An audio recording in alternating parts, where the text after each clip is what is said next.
लोकेश्वर की युम मई था कई कंडेम तौते ऑनरेबल मिनिस्टर गोविंदास की चलग येंग पाव मोइन थोल कई युम मई चाखिबदो हाइजे सि मसी अखोई थीरकाद गांगाकांदा पुथोकांदा थिल्लक ताकम चंगेबा अदु सुगी ओइरो एनी ओइरो तौगदब थबक कनानो एक्शन डिमांड तौदोइने अदुदा हल्लकांदा थोइबे इरांग पुनमक्सिदी कांग्रेस पार्टी ना अदैदा 2005 ता मखोइगी मतमदा तौनरमबगी 2008 ता तौनरमबगी मरान गाक्तनी मोइना अदु तौरबदगी लालोब मयाम अमा संगक्तना अदगी अदु तौरकन तौगिबने हाइरगदी confusion di already hanadagi ekoi confusion yam phasana leire a series of confusions hai tare ko koi praja myam ji koi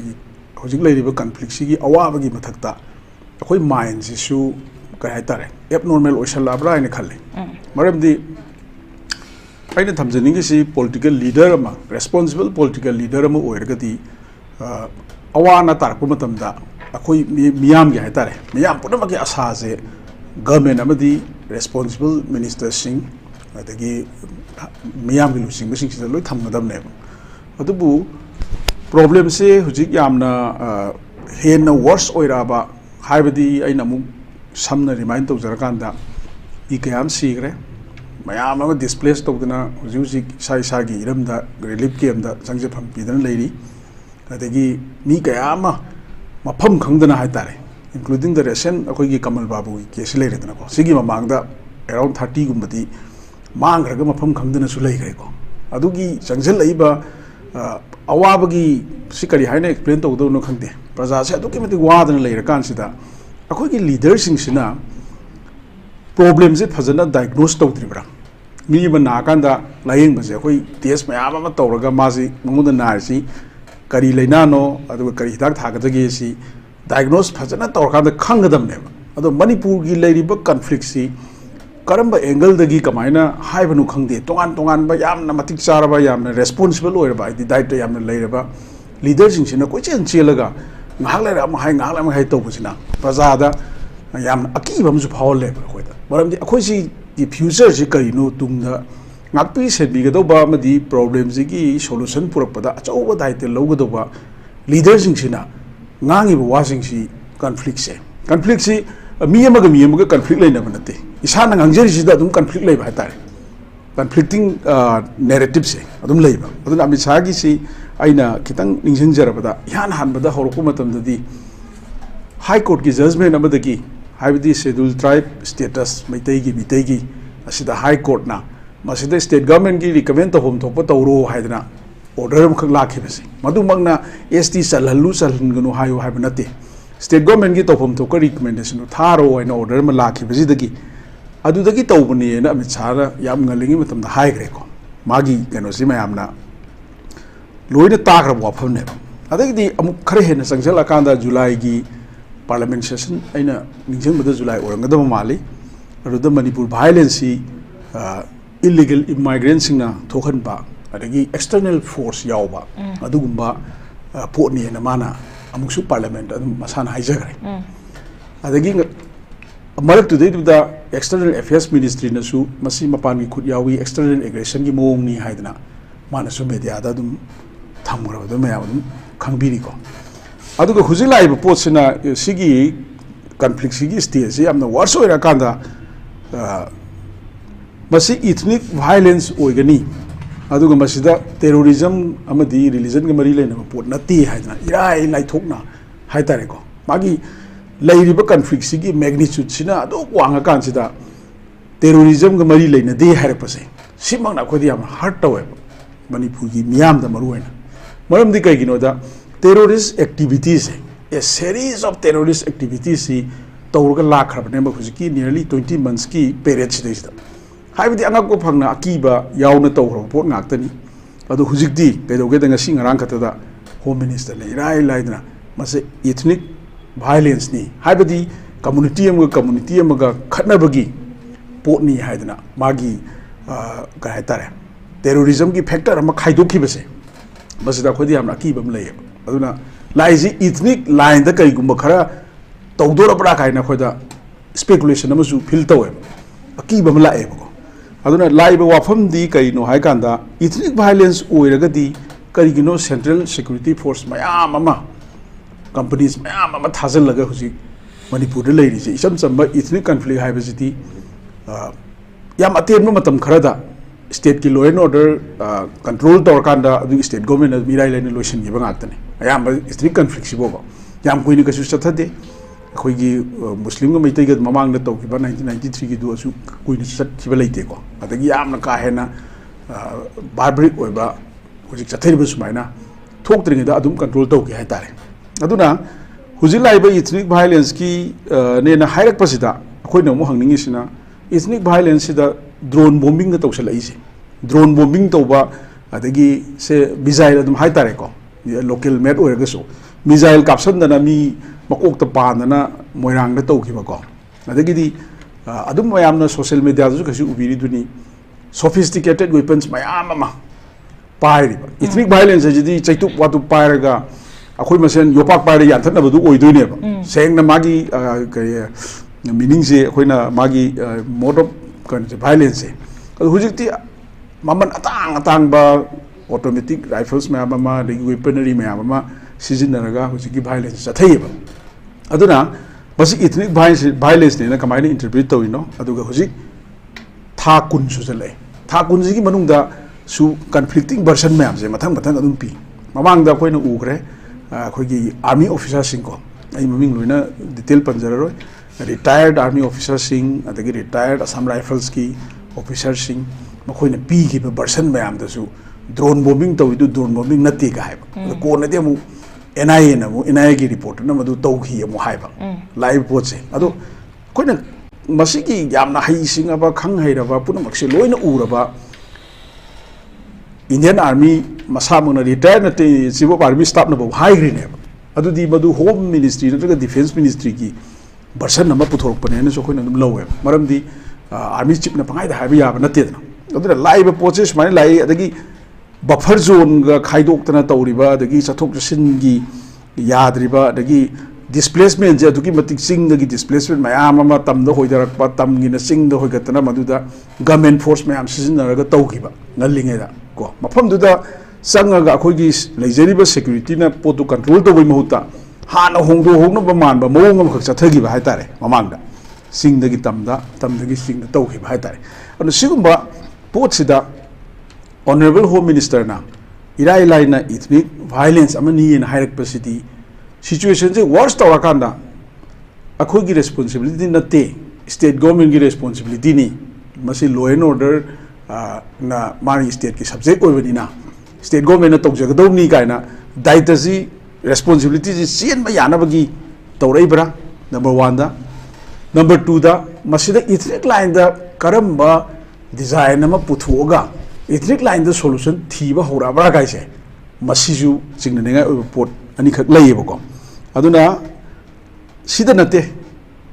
akhoi honorable home minister gi pot sina mu tongana thamgar kanda manipur gi honorable chief minister gi su conflicting version mayam se ma masa da ge dum thok pai tari kayum kanda horukpada masi intelligence lapses adagi law and order gi kitang soiba khara leigre kaina masa na su dum admit tawkiba mi gi dang hum gi thodok sigi matung da yam nakna man masa na admit dum tawjagiba khoi dum khange ko adagi ikui kui da su dum yam toina honorable cm na dum hai masi illegal immigration gi factor ni adagi popi yan thalubagi adagi deforestation tawrakpada da thingubagi khoni aduni adani haiba mayam ama magi version adum lei ko aduga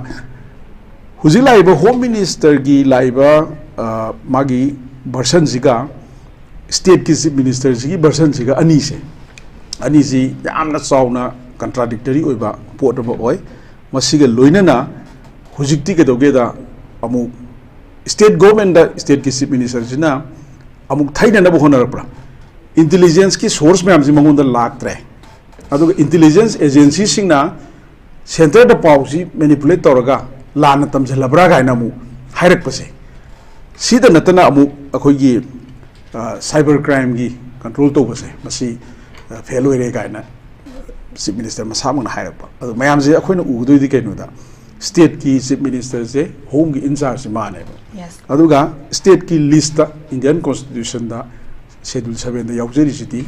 law and order city state ki pot ne aduna intelligence se ta mayam am lai rongani ko khoina khangda ba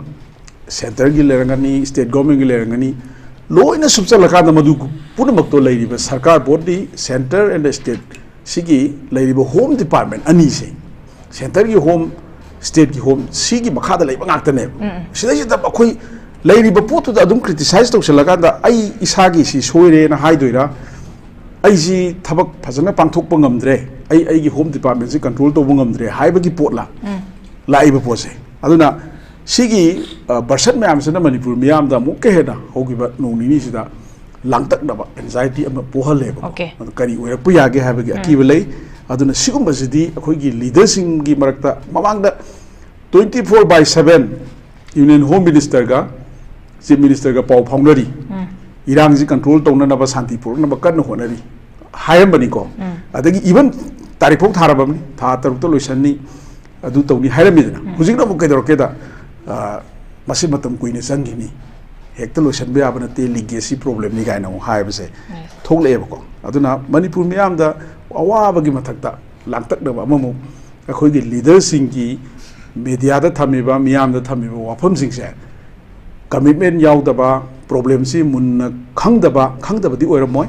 अदुगा problem सी solve तौरगे problem सी लोइसनलगे हायबगी commitment मसादा सबसाबा लेतबा अदुना मरम ओइदना सिगुंबा कन्फ्लिक्टिंग वर्सन मैम से थोलकपनी सिना ताकपदी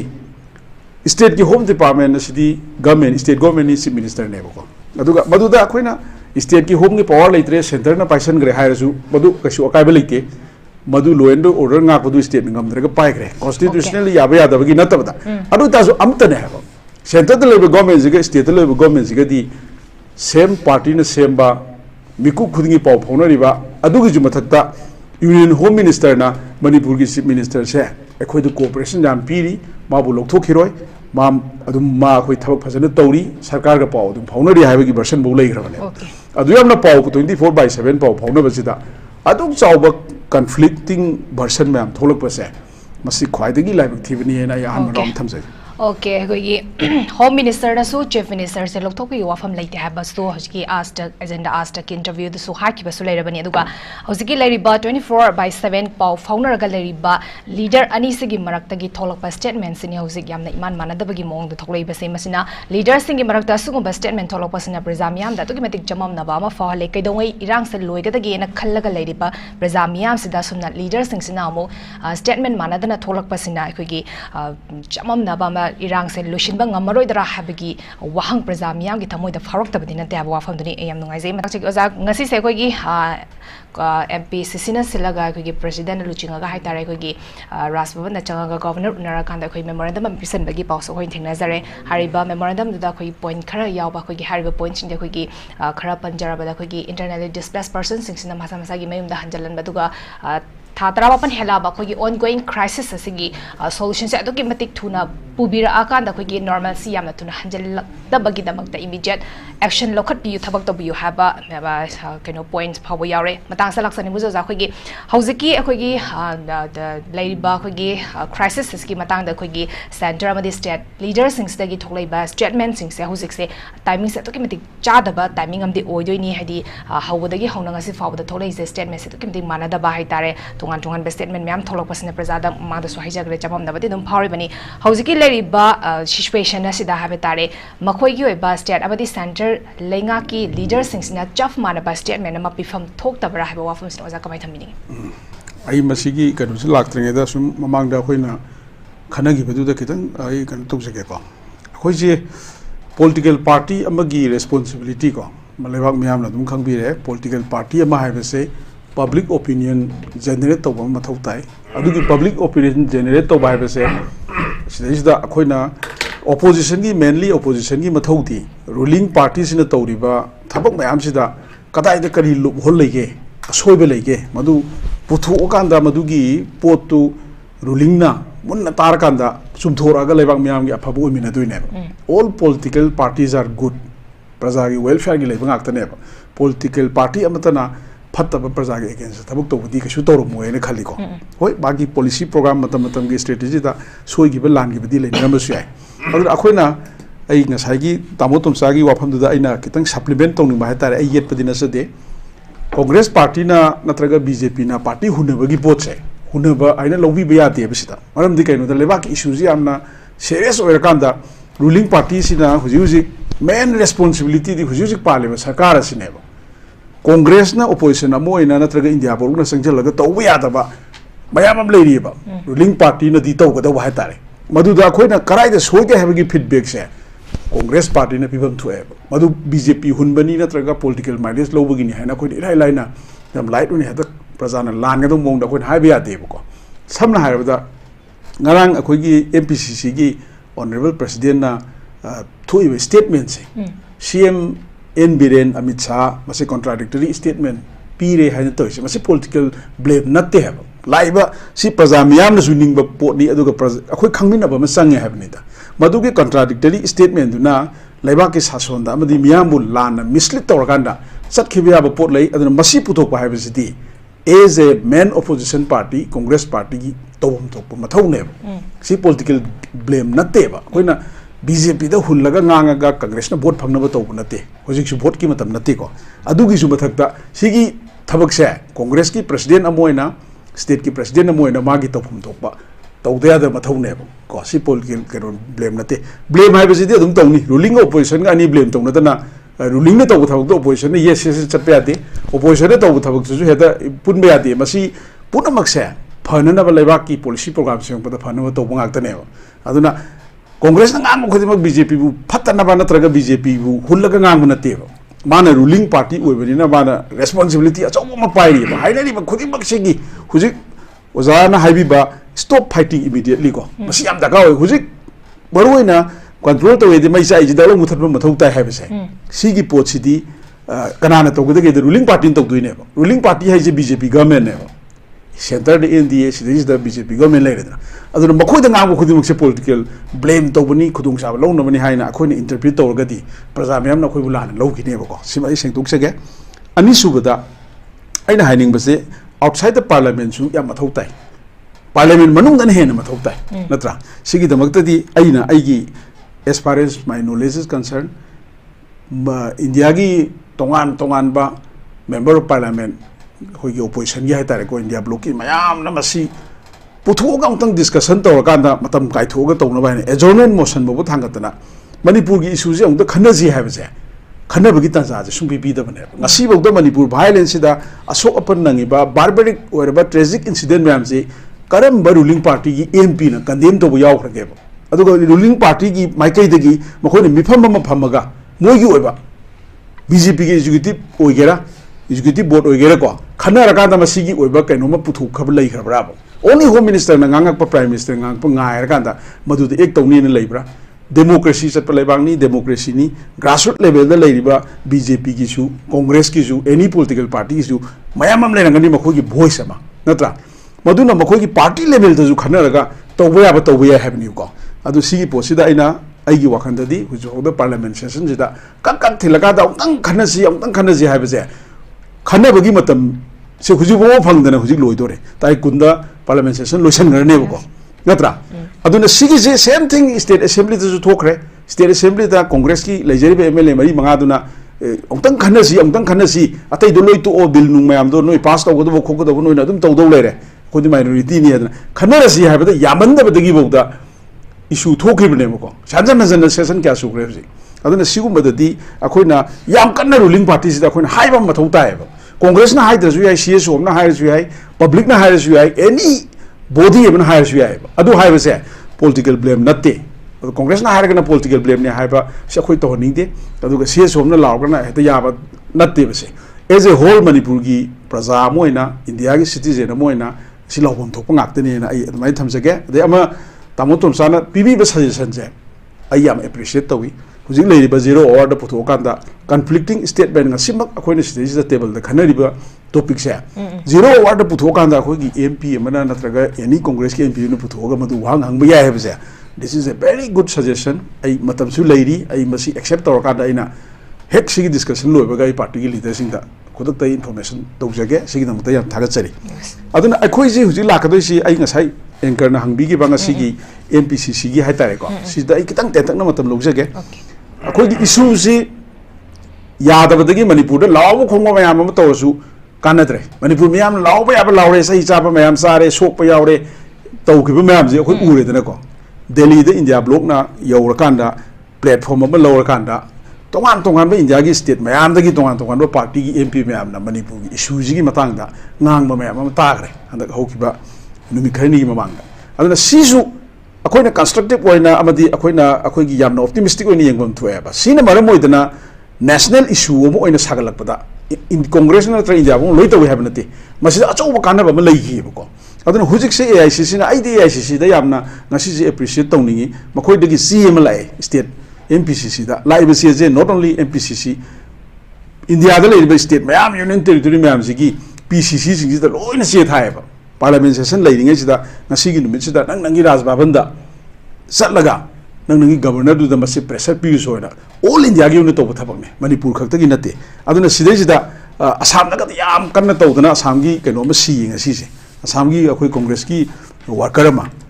aina maming do kano tore kaure advocate ma adagi topa akhoi manipur gi sopa yam yawe sopa yaw do khara hospital da khara nupi ngang khara da akhoi gi tamo chief spokesperson hari so go sabiju makok ta sok tana hospital da gen hospital da ngi je leiri ko adagi ama akhoi gi youth volunteer ama puloi loi kanda police na pha da hojik mayam jeneri kana sumai to dana laiba pot mayam se amoiro political party amna toriba thabak congress tori se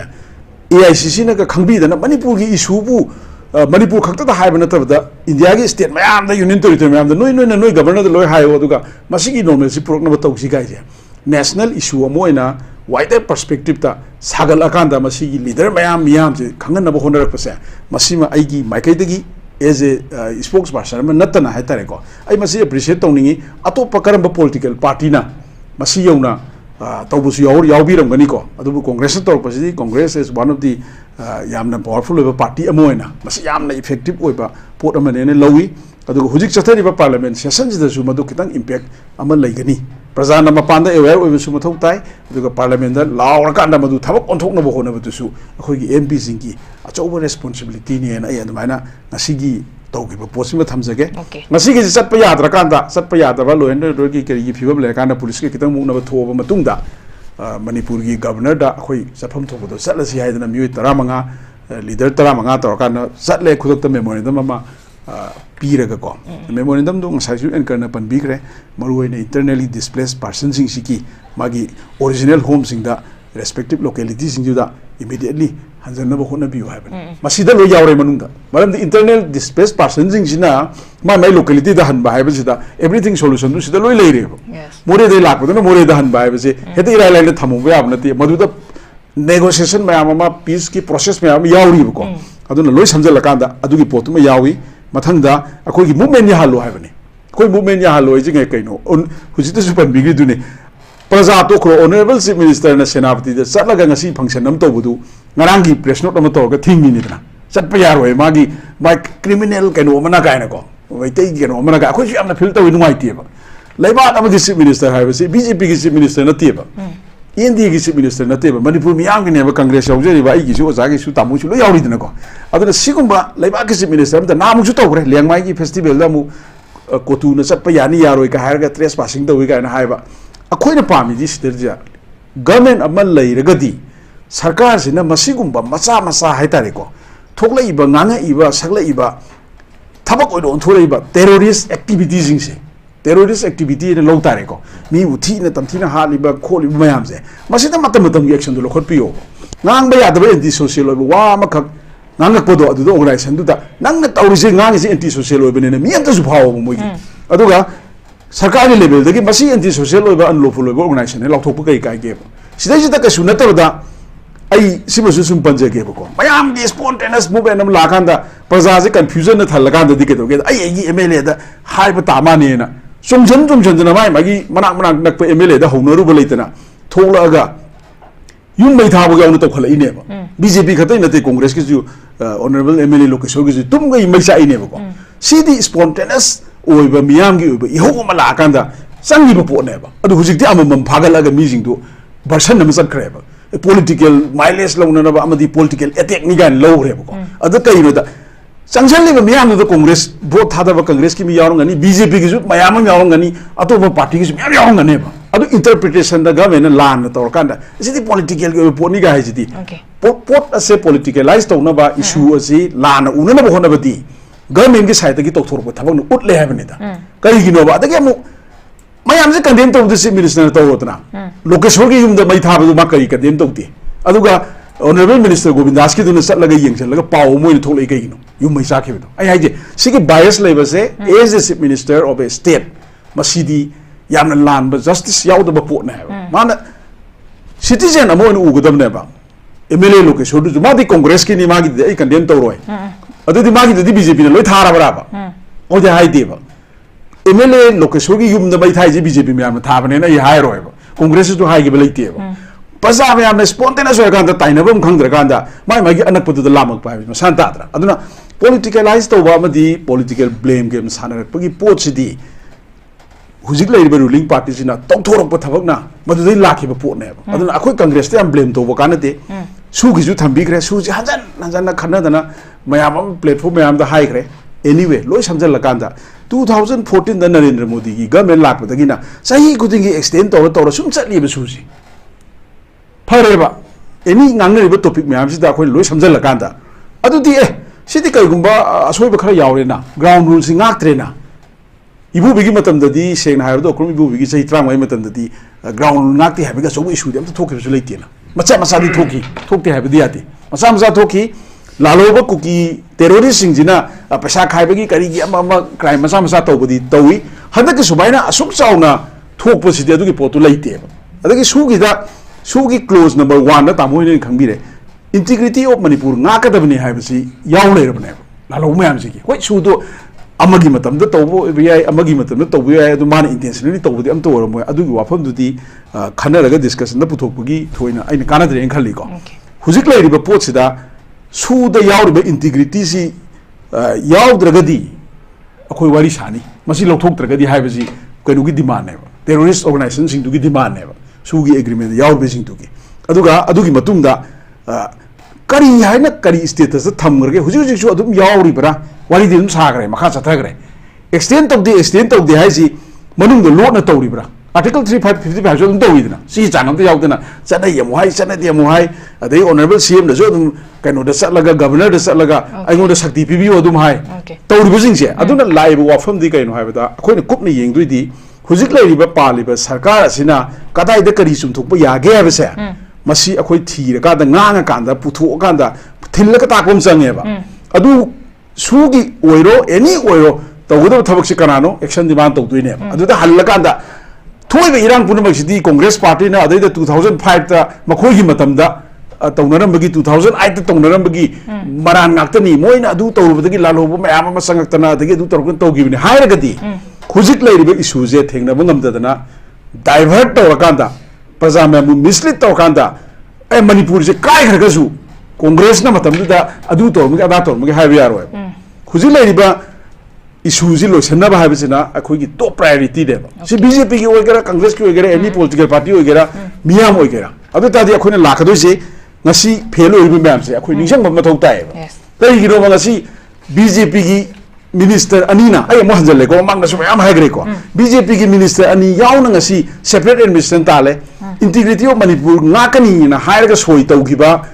terrorist organization mayam duna ngasi 2023 yo aganda makoina adu thugai ganda union territory pi gadam ne demand tawre adu hujile ba government jina mamangi sakar da sai ga lebi yaro ba mana adu dil to godam ne ba adu hujik soi ni mayam se mamang soi bi hai basima ai gi personally ai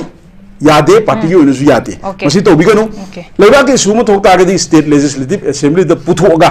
leiba sarkar sina aron athup natraga hidden agenda amta leiti hai ga di openly discuss to biyo ba fact to puthoba assembly da puthok na khwai maru be poni tamon sai tham bigre elected platform ma da puthok da bane ba parliament husik discuss to godam ne kaido bagi akhoi ki kanu na khatana victor khatana bimol okojom khatana puthok tra su manipur ki MPM su leirina masu mitai masani natra masu manipur masani natra aida mana ju puthok yaina puthok kadam ne si yade aduga lairiba terrorist organization sing na tawriba terrorism ni thabak mayam jibu terrorism na mari le na thabak ni haina home minister amana daita leigra mana hekta hairaga manipur miyamna congress ju tumin legadam ni madu lauradi political mileage lo mani na tumin leithodi congress leitabana phare na natra muthat ki phare ba ꯑꯗꯨꯅ ꯇꯧꯔꯛꯏꯅꯦꯕ ꯊꯕꯛꯁꯦ ꯍꯥꯏꯋꯦꯗ ꯉꯁꯤꯕꯨ blockade ꯇꯧꯔꯤ ꯃꯌꯥꯝꯁꯤ ꯃꯤ ꯀꯌꯥ ꯐꯥꯔꯒ ꯃꯤ ꯀꯌꯥ ꯄꯔꯁꯤꯀ꯭ꯌꯨꯠ ꯇꯧꯈ꯭ꯔꯒꯦꯕ ꯑꯗꯨ ꯁꯤ ꯃꯌꯥꯝꯁꯦ ꯑꯩꯈꯣꯏ ꯆꯪꯁꯤ ꯑꯗꯨꯒ ꯍꯧꯖꯤꯛꯐꯥꯎꯗ ꯑꯦꯄꯥꯔꯦꯟ ꯐꯣꯔꯃꯨꯂꯥ ꯍꯥꯏꯇꯥꯔꯦꯀꯣ ꯄꯤꯁꯀꯤ ꯐꯣꯔꯃꯨꯂꯥ ꯑꯝꯇ ꯑꯩꯈꯣꯏ ꯁꯦꯟꯇꯔꯒꯤ ꯁꯥꯏꯠꯇꯒꯤ ꯁ꯭ꯇꯦꯠꯀꯤ ꯁꯥꯏꯠꯇꯒꯤ ꯇꯁꯦꯡꯅ ꯎꯕ ꯐꯪꯗꯦ ꯃꯁꯤ ꯀꯣꯡꯒ꯭ꯔꯦꯁꯅ ꯍꯥꯏꯕ ꯅꯠꯇꯦꯀꯣ ꯕ꯭ꯂꯦꯝ ꯒꯦꯝ ꯅꯠꯇꯦ ꯇꯁꯦꯡꯅ ꯎꯕ ꯐꯪꯗꯦ ꯑꯗꯨꯒ ꯍꯧꯖꯤꯛꯐꯥꯎꯗ ꯑꯣꯜ ꯄꯣꯂꯤꯇꯤꯀꯦꯜ ꯄꯥꯔꯇꯤꯒꯤ ꯃꯤꯇꯤꯡꯁꯦ ꯑꯃꯨꯛꯇ ꯅꯠꯇꯦ ꯇꯣꯏꯅ ꯇꯧꯕ ꯃꯊꯧ ꯇꯥꯏꯌꯦꯕ ꯏꯁꯨꯁꯤ ꯂꯥꯛꯑꯀꯥꯟꯗ ꯖꯤꯔꯤꯕꯥꯝꯒꯤ ꯏꯁꯨ ꯂꯥꯛꯑꯀꯥꯟꯗ ꯑꯗꯩ ꯀꯃꯜ ꯕꯥꯕꯨꯒꯤ ꯂꯥꯛꯑꯀꯥꯟꯗ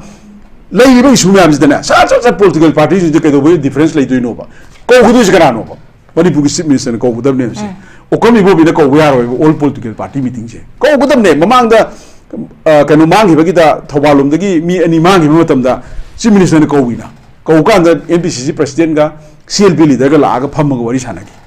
ꯏꯐꯦꯛꯇꯤቭ ꯑꯣꯏꯕ ꯑꯣꯏꯗꯕꯒꯤ ꯋꯥꯐꯝꯅꯤ ꯅꯠꯇ꯭ꯔꯒꯁꯨ ꯃꯗꯨ ꯌꯥꯝ ꯑꯦꯄ꯭ꯔꯤꯁꯤꯌꯦꯠ ꯇꯧꯕ ꯌꯥꯕ ꯄꯣꯠꯅꯦ ꯍꯥꯏꯕ ꯑꯗꯨꯅ ꯍꯧꯖꯤꯛ ꯇꯧꯔꯤꯕ ꯁꯔꯀꯥꯔꯁꯤꯗ ꯑꯩꯈꯣꯏꯅ ꯈꯤꯇꯪ ꯍꯦꯟꯅ ꯌꯩꯐꯝ ꯊꯣꯛꯏ ꯍꯥꯏꯕꯁꯤꯅ ꯑꯩꯒꯤ ꯄꯣꯠꯅꯤ ꯍꯣꯏ ꯀꯪꯒ꯭ꯔꯦꯁꯀꯤ ꯇꯧꯐꯝ ꯊꯣꯛꯄ ꯍꯧꯖꯤꯛ ꯇꯧꯔꯤꯅ ꯑꯗꯨꯝ ꯂꯧꯏ ꯑꯁꯣꯟꯕ ꯑꯋꯥꯠꯄ ꯂꯩꯔꯝꯃꯒꯁꯨ ꯄ꯭ꯔꯖꯥ ꯃꯌꯥꯝꯅ ꯄꯤꯕꯤꯔꯤꯕ ꯀꯃꯦꯟꯗꯣ ꯂꯧꯔꯀꯥꯟꯗ ꯀꯪꯒ꯭ꯔꯦꯁꯅ ꯃꯇꯝ ꯄꯨꯝꯅꯃꯛꯇ ꯃꯅꯤꯄꯨꯔꯒꯤ ꯁꯥꯟꯇꯤ ꯂꯩꯅꯕ integrity ꯉꯥꯛꯅꯕꯒꯤꯗꯃꯛꯇꯗꯤ always welcome to we have